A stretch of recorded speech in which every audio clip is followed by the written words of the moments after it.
હાલો friends, આજે આપણે Mumbai style pav bhaji બનાવશું। એના માટે આપણે શાકભાજી લીધા છે। આ ફુલાવર 1 કપ, બટેકા અડધો કપ, આ બીટ મેં અડધો કપ લીધું અને કોબી પણ 1 કપ લીધું છે। બધું મેં અડધા અને 1 કપ લીધું છે। આમાંથી તમને કાંઈ પણ સ્કીપ કરવું હોય તો તમે સ્કીપ પણ કરી શકો છો ને વટાણા પણ અડધો કપ છે। હવે મેં એક કુકર ગરમ કરવા મૂક્યું છે। કુકરની અંદર મેં 1.5 કપ જેટલું મેં પાણી ગરમ કરવા મૂક્યું છે। એની અંદર હું આ બધા શાકભાજી એડ કરી દઈશ। પહેલાં હું કોબી એડ કરી દઈશ,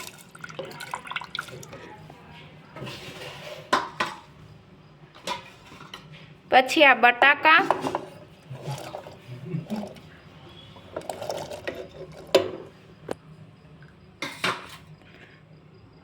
મેં આ બધા શાકભાજી નાખી દીધા છે। હવે આપણે આની અંદર સ્વાદ પ્રમાણે મીઠું એડ કરી દઈશું। હવે એને હું બધું મિક્સ કરી લઈશ।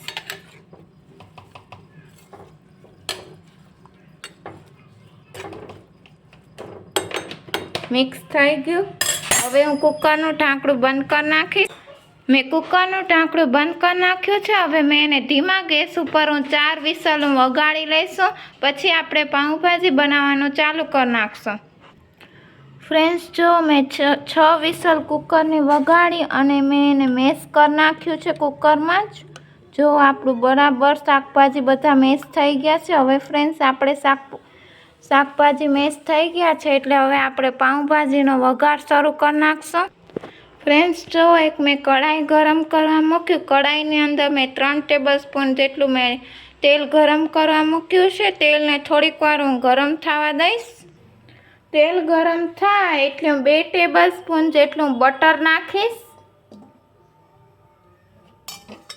બટરને હું થોડીક વાર પીગળવા દઈશ। હવે એને હું પીગળાવી દઈશ આમ કરીને।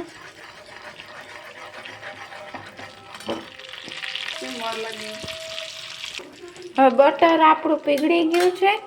5 ટેબલસ્પૂન હિંગ,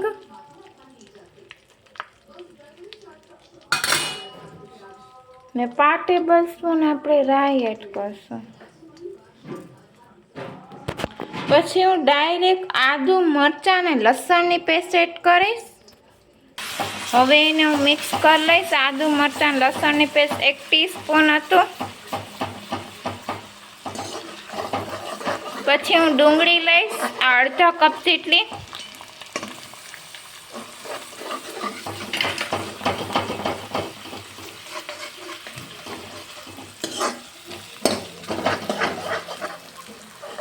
એને હું ગોલ્ડન બ્રાઉન સુધી એને કૂક થવા દઈશ। હવે હું અડધો કપ જેટલું શિમલા મિર્ચ નાખીશ।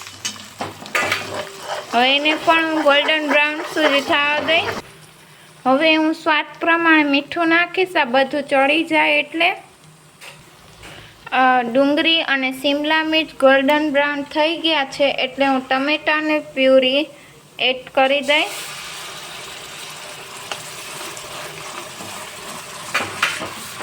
ત્રણ ટમેટા લઈ અને એને મિક્સર જારમાં ક્રશ કરી અને પછી મેં એને આમાં નાખી દીધું છે।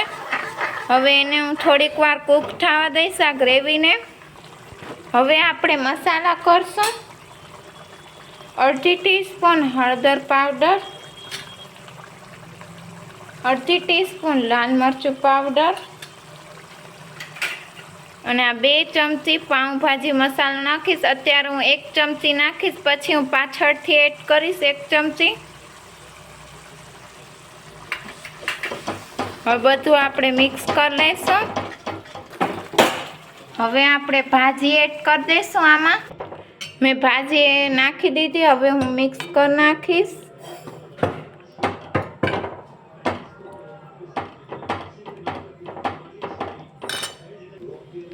ફ્રેન્ડ્સ, જો આપણો પાઉંભાજીનો રંગ બહુ જ સરસ આવ્યો છે।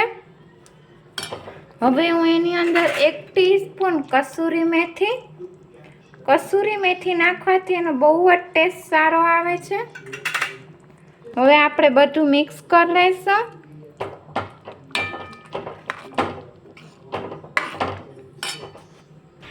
હવે આપણે લીંબુનો રસ એડ કરશું.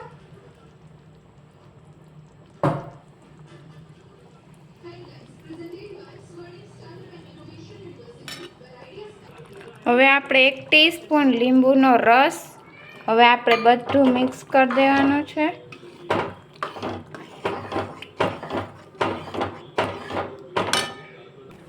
હવે ફ્રેન્ડ્સ મેં એક વઘાર કરવા મૂક્યું છે. એક મેં કઢાઈ ગરમ કરવા મૂક્યું છે. કઢાઈની અંદર 2 ટેબલસ્પૂન જેટલું મેં તેલ ગરમ કરવા મૂક્યું છે.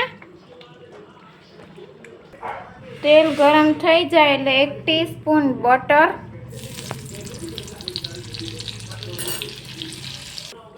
બટર મેલ્ટ થઈ જાય એટલે 1 ટીસ્પૂન આપણે જે પાઉંભાજીનો મસાલો રાખ્યો તો હવે એ આપણે નાખી દેશું. ને અડધી ચમચી જેટલું લાલ મરચું પાવડર. આપણે ગેસ બંધ કરી નાખ્યો છે, પછી જ આપણે લાલ મરચું પાવડર નાખવાનું છે. હવે આપણે બધો વઘારને મિક્સ કરી લઈશું. હવે આપણે વઘાર આ ભાજીમાં એડ કરી દઈશું. આ વઘાર નાખવાથી એનો ટેસ્ટ બહુ જ સરસ અને 100 ગણો વધી જાય છે.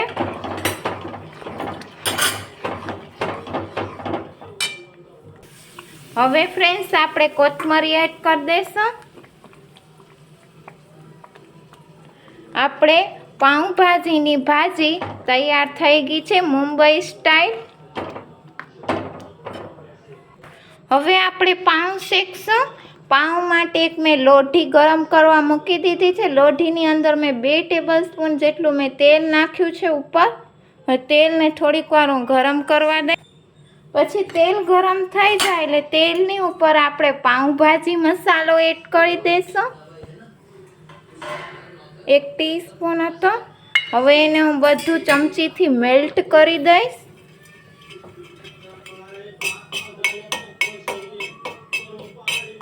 હવે આપણે પાઉં રાખી દઈશું એના ઉપર. મેં આ 2 પાઉં લઈ લીધા છે. હવે ફ્રેન્ડ્સ હું એના ઉપર પાઉં થોડુંક તેલ એડ કરીશ.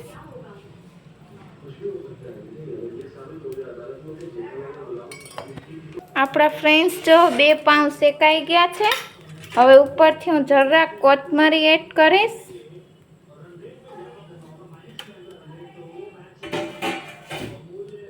જો ફ્રેન્ડ્સ આપણા પાઉં રેડી થઈ ગયા છે તો હું એક પ્લેટમાં હું લઈ લઈશ. ફ્રેન્ડ્સ જો મેં એક પ્લેટમાં ભાજી અને પાઉં અને લીંબુ રાખી દીધું છે. આ મુંબઈ સ્ટાઇલ આપણી પાઉંભાજી રેસીપી બહુ જ સરસ બની છે. આજની રેસીપી ગમી હોય તો પ્લીઝ મારી ચેનલને સબસ્ક્રાઈબ કરજો, લાઈક કરજો, બાજુમાં આપેલ બેલ બટન પર ક્લિક કરજો, ફ્રેન્ડ્સ સર્કલ પર શેર કરજો. નમસ્તે ફ્રેન્ડ્સ.